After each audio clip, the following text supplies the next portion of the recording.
hasta la revolución industrial, pues ha habido un intento por descifrar para qué va a servir la inteligencia artificial. No la inteligencia artificial, sino esta fusión de las máquinas con la biología, ¿no? Correcto. Algo que me parece bien interesante, pues que en esa época los filósofos de la revolución industrial hablaban de que, o predecían, que cada vez se iba a fusionar más la tecnología y la biología. Y entonces, pues mucho de lo que pensaron y cuestionaron o se preguntaron es qué tanto el ser humano iba a evolucionar a través de tener esta posibilidad, ¿no? Cuando eso se diera, ¿en qué se iba a convertir el humano? ¿O seguiría siendo ser humano o no? Y empezaron a estudiar muchas cosas como qué es el cerebro, empezaron a estudiar pues cómo funciona aprender cosas, cómo desarrollar pues ahora sí que matemáticas que demuestren qué es la conciencia.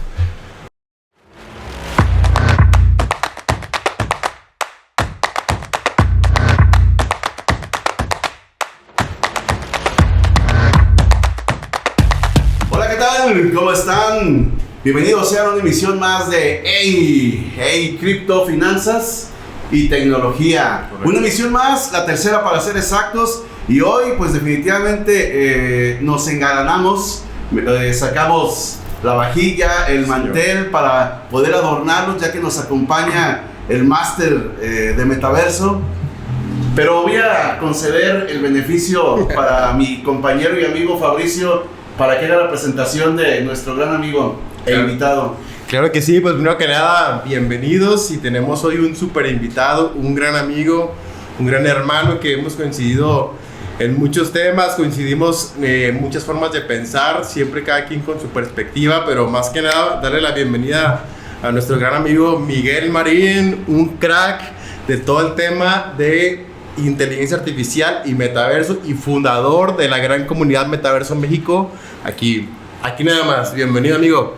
Gracias, amigos. Pues siempre encantado de formar parte de todos los proyectos e iniciativas que hacen. Saben que siempre cuentan conmigo, con la comunidad, y pues parte importante es como no hablar y solamente que se queden en el aire las cosas. Y pues me da mucho gusto que pues estén haciendo este proyecto que seguro le va a ir increíble. Gracias. Estoy segurísimo que pues la van a romper.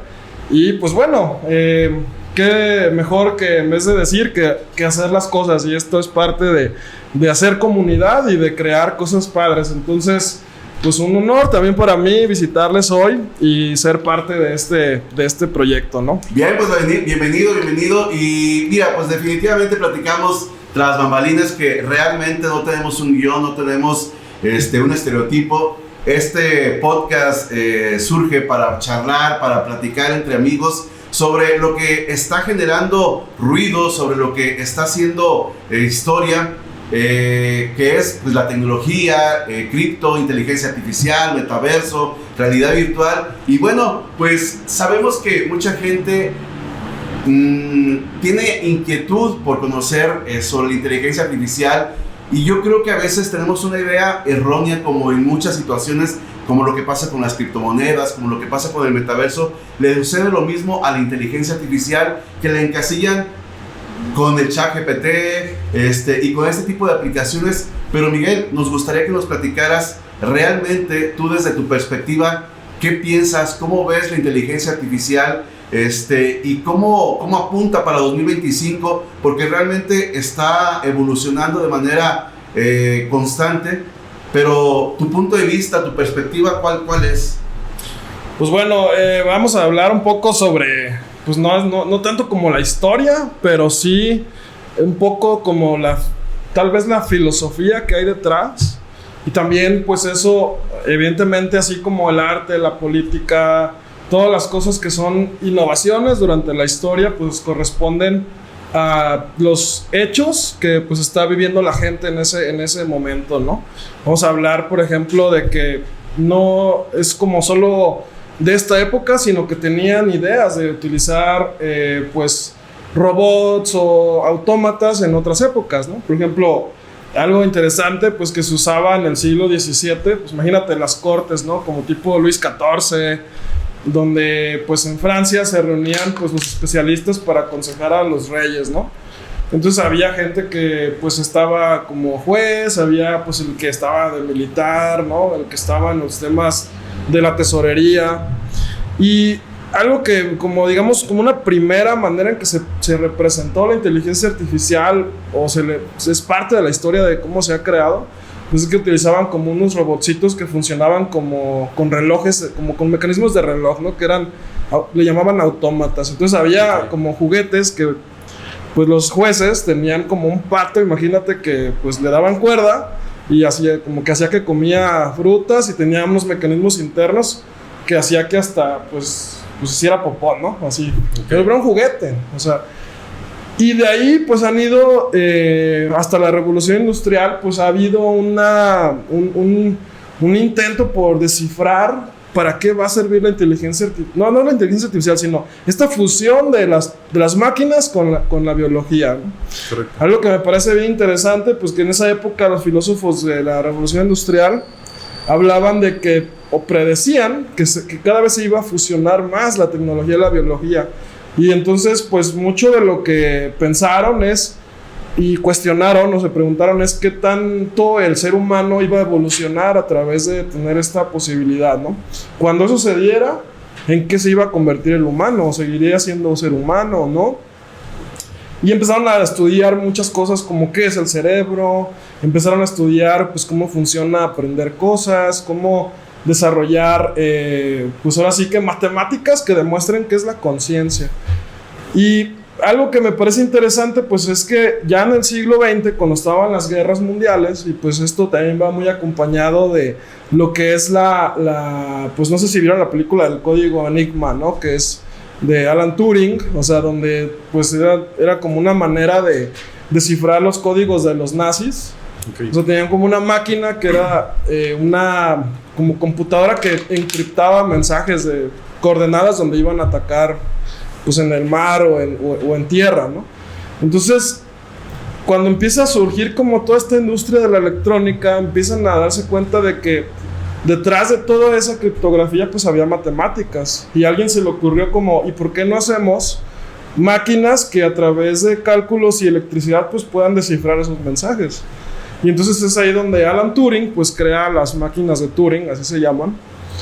Y bien interesante porque las máquinas de Turing pues es la primera manera que tiene de representarse en un lenguaje matemático, pero también en un lenguaje que pues de manera autónoma, si tú puedes crear estas máquinas, pues puedes incluso hasta jugar ajedrez con esa máquina de Turing, porque tú puedes entrenar o desarrollar como toda una circuitería que de manera analógica, sin usar ChatGPT y todo eso, pues ya funcionaba, ¿no?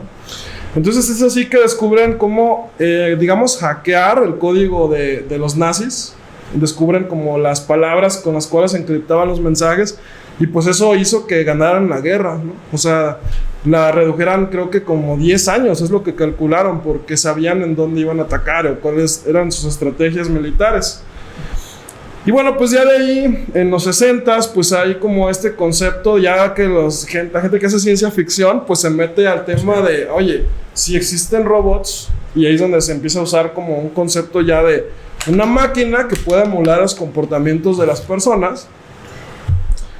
O sea, si una máquina sueña ovejas eléctricas, o sea, si un androide puede dormir y soñar cosas, puede soñar ovejas eléctricas, y pues eso pues empezó a generar un género, ¿no?, de ciencia ficción que pues habla sobre el cyberpunk, y pues cómo a raíz de que pues empieza a haber máquinas más potentes, pues ya puede haber un panorama de que la inteligencia humana se pueda como replicar, ¿no? Okay. Entonces pues ya lo que estamos viendo ahorita, pues en los 80s pasó un AI Winter, o sea, como en el Crypto Winter, o sea, hay un AI Winter, donde se dieron cuenta de que pues no había la tecnología para desarrollar eso, pero siguieron haciendo las matemáticas, los algoritmos, estudiaron el cerebro. Y ahorita pues en lo que vamos es que en 2010 pues Google sacó un algoritmo que pues ya podía descifrar de videos de YouTube, diferenciar entre un gato y un perro, y luego eso pues dio pie a un montón de cosas, ¿no? Hasta ahorita vamos ya con el nivel de procesamiento de NVIDIA a que pues ya podemos tener modelos, entrenar modelos para utilizar como lenguajes naturales que traduzcan lo que decimos a a otros lenguajes que pues permiten crear texto, videos, imágenes. Se puede decir entonces, Miguel, que a eso apunta en 2025, o sea, a perfeccionar lo que ahora en 2024 vemos como el tema de lectura, el tema de video, el tema de educación, o sea, a dónde apunta y qué hay con todos esos miedos que luego la gente, pues es como cuando empezaban los celulares, ¿no? No uses celular porque te da cáncer por utilizarlo, ¿no? Y los detalles así pues que siempre ha salido o se ha satanizado a la tecnología, a la modernidad. En este caso, con la inteligencia artificial pasa lo mismo, ¿no? O sea, vas a dejar de trabajar, bueno, te va a quitar los empleos, va a pasar como un Terminator o cosas de ese tipo. Lo que sí me llama la atención es de cada vez las películas ya no son tan fantasiosas, porque empiezan a ver y hay cosas reales que en las películas ya has visto, vaya, o sea. Pues mira, hablar, creo que ya como de dar este panorama, a dar el salto a lo que vamos ahorita, es importante entender que no debemos humanizar la inteligencia artificial. No debemos de entender como que va a ser autoconsciente como somos los seres humanos. O sea, yo les diría, tienen una mascota, tienen algún perrito, pues tú lo acaricias y de repente te le quedas viendo, no sé si cuando lo ven feliz, dices, está sonriendo, ¿no? Pero no es que está sonriendo, o sea, el perro pues tiene su manera de mostrar que está feliz. Te mueve la cola, te brinca, pues te demuestra de otras maneras, pero tú interpretas que te está sonriendo, pero no es que está sonriendo, porque tratamos de humanizar como un gesto que pues en nada tiene que ver, quizá tiene calor o, ¿sabes? Entonces, cuando hablamos de que la inteligencia artificial va a ser autoconsciente, pues queremos como decir que va a pensar o va a ser igual que como nosotros somos, ¿no? O que va a filosofar igual. Y entonces, es ahí donde hay tres tipos de inteligencia artificial, más bien tres niveles. En el que estamos ahorita y el que se ha ido desarrollando durante todos los años, le llaman AIG se llama Artificial Intelligence Narrow. Así es como el acrónimo, que quiere decir inteligencia artificial angosta, que pues ahora está utilizando los modelos de GPT, que la T pues quiere decir Transformed, donde utiliza algo que se llama lenguajes naturales, procesamiento de lenguajes naturales, el cual nos permite a través de traducir como texto a crear imagen, texto a crear un video, texto a crear un 3D, lo que le llaman los prompts, ¿no? Okay. Entonces, ¿qué puedes hacer con eso? Tú puedes hablar y entonces puede traducir eso a texto y eso se convierte en un prompt y puedes generar con ese texto pues otro texto, una noticia, algún correo, cosas como muy básicas, ¿no? O puedes convertir eso a una imagen o, como les decía, a video. También puedes como de una a otra. Por ejemplo, de una imagen puedes generar un video. De un video puedes generar un 3D. ¿Qué pasa? Que esas cosas pues ya están en el día a día. O sea, son herramientas que pues si no las usan, pues deberían usarlas, porque son herramientas muy buenas que nos ayudan a preguntarnos mejor cómo preguntamos lo que queremos hacer. Es decir, si sabemos pedirle a la IA para que entienda lo que le estamos pidiendo y pues con eso mejorar nuestros entregables o nuestro trabajo y cosas del día a día. Ese nivel de inteligencia artificial, pues yo creo que en el 2025 seguirá desarrollándose, pero hay una particularidad de este año y creo que va a ser como lo que va a hacer la discusión en los próximos 15 o 20 años. Y es que apareció pues un nuevo término que ya existía, pero ya se empezó a discutir alrededor de él, que se llama la inteligencia artificial general, o A de I, y G de general, ¿no? Okay. AIG, inteligencia artificial general. Y esa inteligencia artificial ya lo que pretende emular es como la manera en que los seres humanos pensamos. Órale. Y entonces, pues imagínate que en 2024 a inicios hubo una empresa que se llama Gladstone, que está en Texas, que tiene como un radar de inteligencia artificial, ¿no? O sea, que sale una tecnología y la documentan. que sale un avance y lo sacan. O sea, es como monitorean todo el avance desde hace algunos años. Y ellos hicieron un estudio donde hicieron entrevistas a 200 CEOs o CTOs de empresas de inteligencia artificial, o sea, de empresas como Google, OpenAI, de ChatGPT, Microsoft, startups. Incluso entrevistaron gente que trabaja manejando armamento nuclear, gente que está en la milicia, gente que está pues en puestos como críticos en la economía, o sea, gente que son líderes o que potencialmente pues puede abarcar su trabajo, ¿no? Sí. O su rubro. Y entonces fue como muy tendenciosa las preguntas, pero así abiertamente les preguntaron en una: ¿tú crees que si esto no se regula, o sea, la nueva generación de inteligencia artificial, si no hay un marco como de qué sí se puede y qué no, si, como lo que es también el tema cripto, ¿no? ¿Qué tan centralizado, descentralizado debe de ser? ¿Qué tan open source? ¿Qué tan, digamos, alguien que solo tenga los recursos puede pagar por esa inteligencia artificial, lo puede usar? ¿Tú crees que si no hay un como framework o algo que lo regule, puede haber una catástrofe? Y adivina qué pasó. Que el 20% de todas esas personas dijeron que sí hay un potencial de que si no se regula, no se entrena, puede, y cae en malas manos. O sea, esto ya se fue al carajo. A eso le llamaron Pi, como una ecuación, ¿no? P y entre paréntesis Doom, así como el potencial de catástrofe que puede haber. Okay. Y entonces el estudio dice, o sea, que el 20% de todos ellos... Entonces esto cuando ya lo ve el gobierno de Estados Unidos y la prensa de Estados Unidos lo traduce a... No, es que va a ser una catástrofe y Terminator y que no sé qué, y que la ciencia ficción y que se va a hacer real. Pues entonces se puso en el punto de hablar sobre lo que se va a tardar en entrenar pues los próximos años, ¿no? O sea, yo calculo que, según lo que he leído, pues va a tomar entre 10 a 15 años en entrenar esa próxima generación. Yo tengo una pregunta, amigo. Respecto, sí, me gusta esa perspectiva que comentas, pero bueno, sabemos que también los gobiernos manejan información a conveniencia, ¿no? Tenemos la actualidad de nuestro país que se vive mucha corrupción. ¿Cómo tú verías la inteligencia artificial aplicada en robots, aplicando cierta justicia? Pues mira, yo creo que pues depende de la calidad de data, ¿no? O sea, yo creo que estas herramientas, pues evidentemente el gobierno tiene ya tiene prototipos o ya tiene pues set de información con la cual puede ya hacer ese tipo de cálculos. O sea, yo no dudo que así como ha habido otras tecnologías que ya después se masifican, pues ya primero fueron militares y de los gobiernos y después pues se masificaron.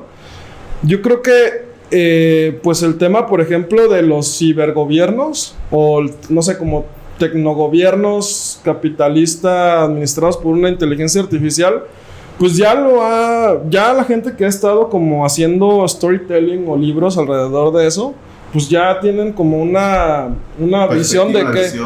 Entonces, por ejemplo, podemos hablar de cyberpunk, ¿no? Porque tú me estás preguntando de un género que ha explorado mucho el tema de que cuando un gobierno no está atendiendo una causa, luego llega un privado a ofrecer la solución y lo mercantiliza, ¿no? Sí, claro.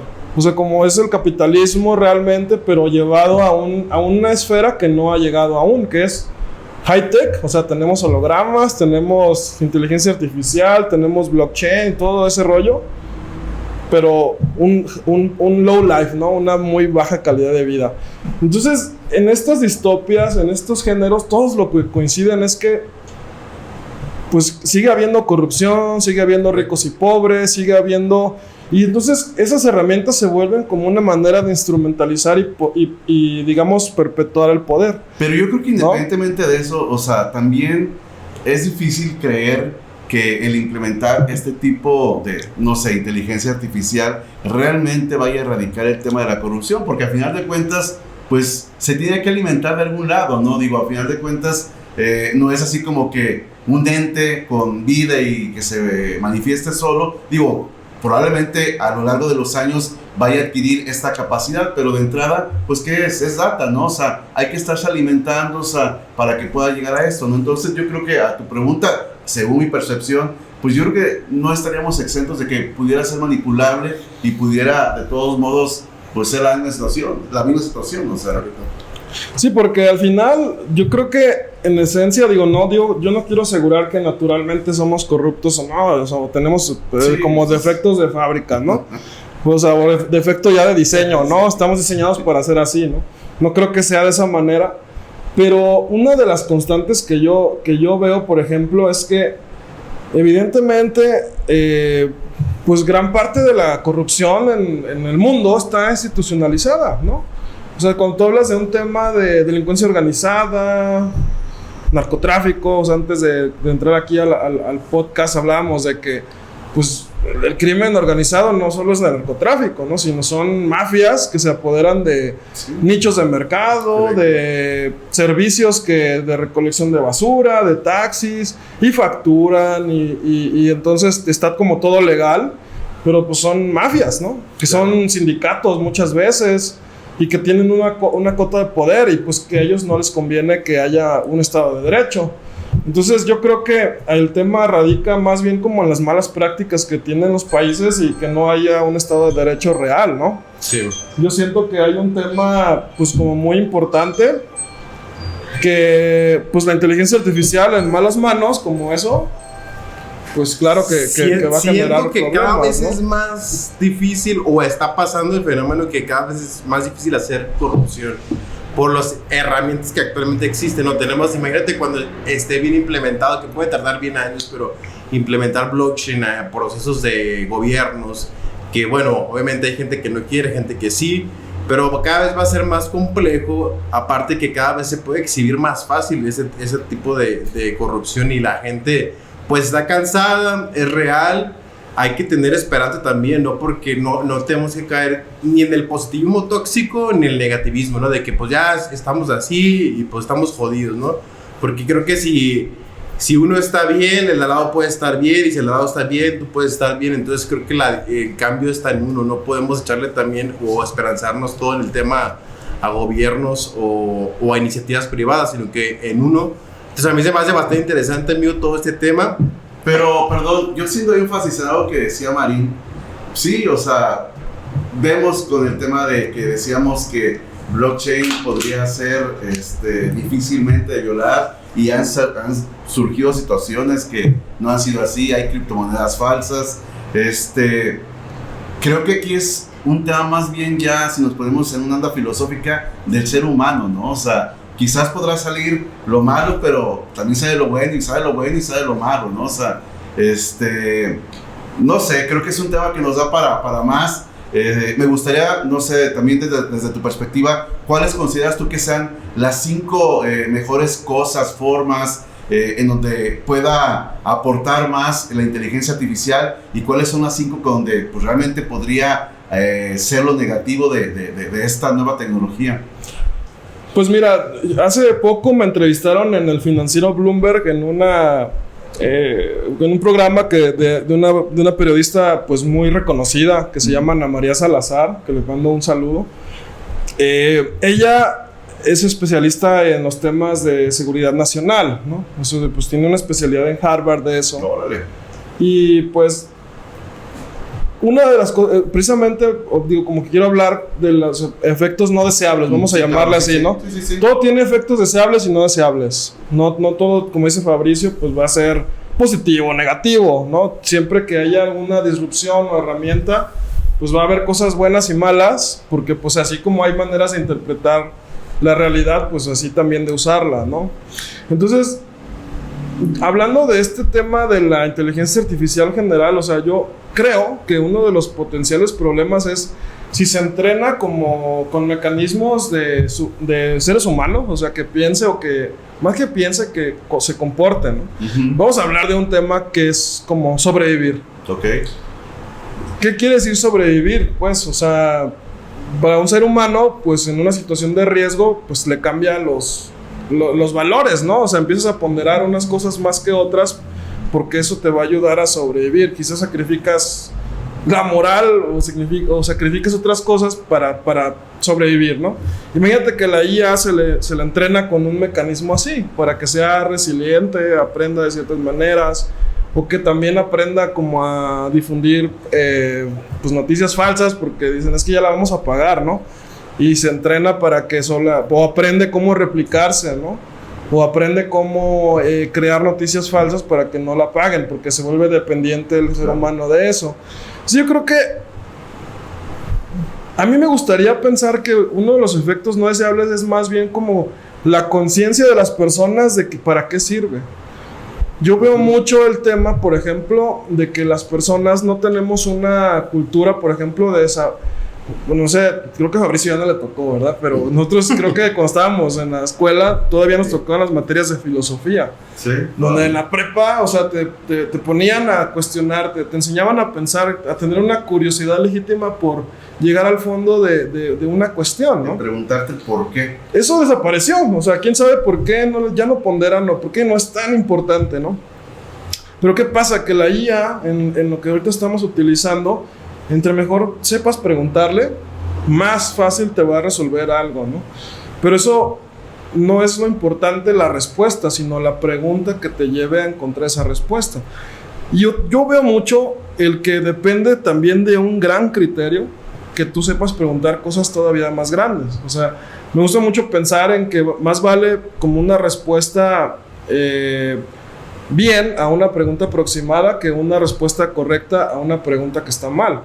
¿Por qué? Porque al final, pues tú eres experto en finanzas, tú eres experto en marketing. Yo no soy experto en eso. Si yo pregunto a la IA lo que yo considero sobre esos temas, pues me va a decir así como algo bien genérico. Pero ustedes que son expertos y tienen un criterio, una experiencia, tienen una manera de entender la realidad o una problemática, pues claro que si le preguntan con todos esos puntos y comas, pues claro que te va a dar una respuesta que buscas, ¿no? Más acercada a lo que realmente quieres. Entonces yo veo un gran riesgo más en la práctica real, que la gente, como no sabe qué preguntar, piensa que tiene la ilusión de que ya me contestó, ya resolví ya puedo crear lo que sea. Sí. Que tiene la verdad absoluta. Y yo creo que ahí pues podemos hablar mucho, o sea, más que a nivel de seguridad nacional, y eso es más como en el qué tanto la gente pues se va a volver o conformista, o ya no va a querer estudiar, o ya no va a querer hacerse especialista en algo y profundizar y cuestionar y hacer preguntas cada vez más inteligentes para saber qué pedirle a la IA, ¿no? Sí. Entonces, esos son los riesgos. Y bueno, las cosas positivas, pues creo que... otra cosa negativa es, pero eso depende de la política, ¿no? Que sí haya un marco legal y jurídico que diga, la IA puede ayudar a nuestro país a desarrollarse, pero estas son las bases, ¿no? Sí. Que los políticos no se entrenen en eso. A mí me encantaría que pues o sea, realmente entendieran, porque podrían hacer leyes favoreciendo el desarrollo del país pensando en eso, ¿no? Y positivas, pues hay un montón, ¿no? O sea, podemos hablar de toda la creatividad que se puede explotar, todo lo que nos ha simplificado, por ejemplo, el saber empatizar con otros. O sea, yo, por ejemplo, cuando alguien manda un mensaje de WhatsApp que no entiendo, digo, es que estoy como muy bruto, pero estoy negociando algo y de repente te contestan de cierta manera. Con términos técnicos, como tú decías, ¿no? Que a lo mejor tú no manejas al 100% y así como que... ¿Qué me está diciendo? Sí, claro. Entonces es un excelente intérprete. O sea, eso me ayuda mucho a mí a entender como qué está diciendo la persona. O por ejemplo en una negociación, oye, esta es la contrapropuesta. Y entonces la metes ahí, oye, me están pidiendo esto, ya lo alimentaste del proyecto. ¿Qué le debo contestar, no? O sea, yo quiero que esto se pondere en la propuesta. Mira, basado en esto, te recomiendo que hagas esto. Y muchas veces a mí me ha ayudado a ganar negociaciones. Yeah. ¿Por qué? Porque la herramienta está entrenada para entender contexto, y si tú se lo das, sí. te puede facilitar muchísimo. Creo que ese es el secreto, ¿no? O uno de los temas principales, ¿no? O sea, realmente tener el contexto de qué es lo que quieres preguntar, o sea, porque pues definitivamente ahí está, ¿no? O sea, la información está ahí, es cómo se la preguntas, hacia dónde quieres llegar, o sea, la verdad, esto nos puede dar pues para mucho tema. En verdad te agradecemos pues que nos hayas acompañado en esta tercera emisión, Miguel. No sé si puedas mencionar tus redes sociales para que nuestros escuchas y nuestros videntes puedan seguirte.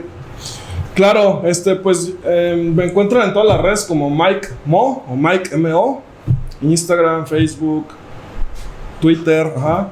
Y LinkedIn, Miguel Ángel Marín Orozco, es mi nombre como de pila, mi nombre largo. Y pues bueno, sigan las redes de la comunidad, que son Metaverse México Oficial en Instagram, en Twitter, en Facebook.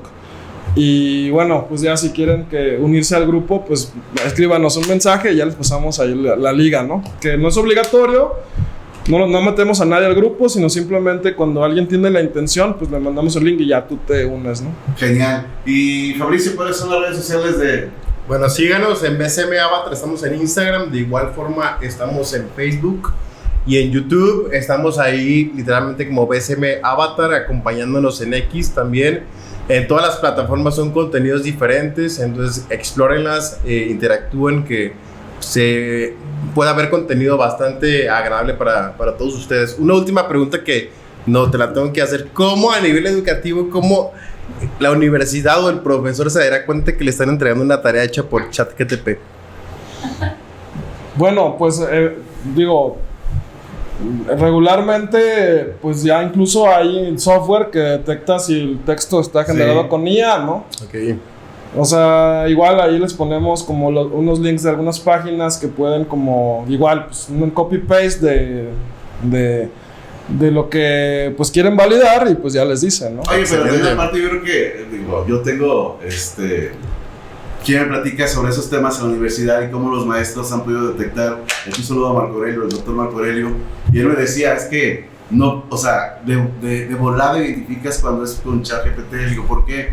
Dice, porque has estado con él todo un semestre y al final los trabajos ves la redacción muy poética y dices, no, o sea, él no pudo haber hecho esta tarea, ¿no? O sea, es como un sexto sentido, ¿no? Sí, o sea, es que tú me preguntas algo así como, oye, ¿cómo detectas que esto es una fake news, no? Sí, claro, o sea. Ya. O sea, no hay una manera de paso uno, pues no, pues tú lo ves y dices, o en cripto, ¿no? O sea, ¿cómo sabes si esto es un proyecto fraude, no? Si este white paper es real, o sea, ¿cómo sabes? Pues es como un sexto sentido, o sea, la experiencia te va dando eso, te va dando como mira, esto está muy poético, esto suena muy bien para ser real. Sí, es como, claro. Pero bueno, pues ya estamos, pues muchas gracias. Los esperamos en la próxima emisión de Hey, Finanzas y Tecnología. Se despide de ustedes su amigo José Luis El Conta. Fabricio Buenrostro, a la orden. Y gracias, Marín. Gracias. Hasta la próxima.